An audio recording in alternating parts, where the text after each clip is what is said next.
আমরা দেখতে পাচ্ছি যে অনলাইনে তারা বিভিন্ন সোশ্যাল মিডিয়াতে লকডাউনের ঘোষণা দিয়েছেন। তারই পরিপ্রেক্ষিতে সরকার কিন্তু তার আইনশৃঙ্খলা বাহিনী, প্রশাসন, পুলিশ, র্যাব, বিজিবি সবকিছু মোতায়েন করবে এরকম একটা সিদ্ধান্ত নিয়েছে। এছাড়াও পাশাপাশি আমরা দেখতে পাচ্ছি যে বাংলাদেশ ইসলামী ছাত্র শিবির তারাও হচ্ছে একটা ওই একই দিনে প্রোগ্রাম রেখেছে, সমাবেশ প্লাস হচ্ছে এই প্রতিরোধের জন্য। এবং ছাত্রদল বা বিএনপি তারাও কিছু সমাবেশ বা তারা মাঠে থাকার ঘোষণা দিয়েছে।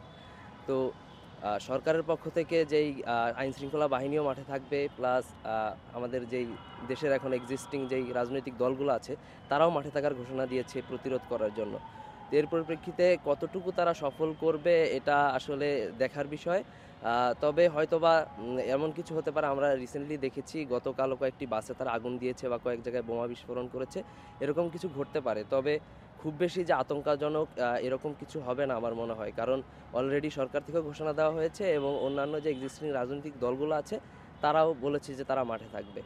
আর এই জিনিসটা হচ্ছে মেইনলি জনগণের, মানে আমার ব্যক্তিগত মতামত সেটা হচ্ছে আওয়ামী লীগ যাই হোক একটা ভুল করেছে, এখন যদি তারা এরকম লকডাউন দিয়ে জনগণের ভিতরে এরকম আতঙ্ক সৃষ্টি করতে চায় তাহলে জনগণ তাদেরকে কতটা আসলে গ্রহণ করবে এটা হচ্ছে দেখার বিষয়। কারণ অলরেডি তারা 5 আগস্টে বা জুলাইয়ে তাদের দিকে জনগণের মানে একটা খারাপ দিক মনোভাব তৈরি হয়েছে। এখন তারা জনগণকে কিভাবে খুশি করতে পারে, জনগণের কাছে কিভাবে আসতে পারে, সেরকম কোনো কর্মসূচি দিলে হয়তো বা সেটা ফলপ্রসূ হতো। কিন্তু তারা এই যে বোমা বিস্ফোরণ বা পাবলিক ট্রান্সপোর্টগুলোতে আগুন দেওয়া, এই জিনিসগুলো দেওয়ার ফলে জনমনে আরও ভীতি সৃষ্টি হবে, তাদের প্রতি আরও ঘৃণা সৃষ্টি হবে বলে আমি মনে করি।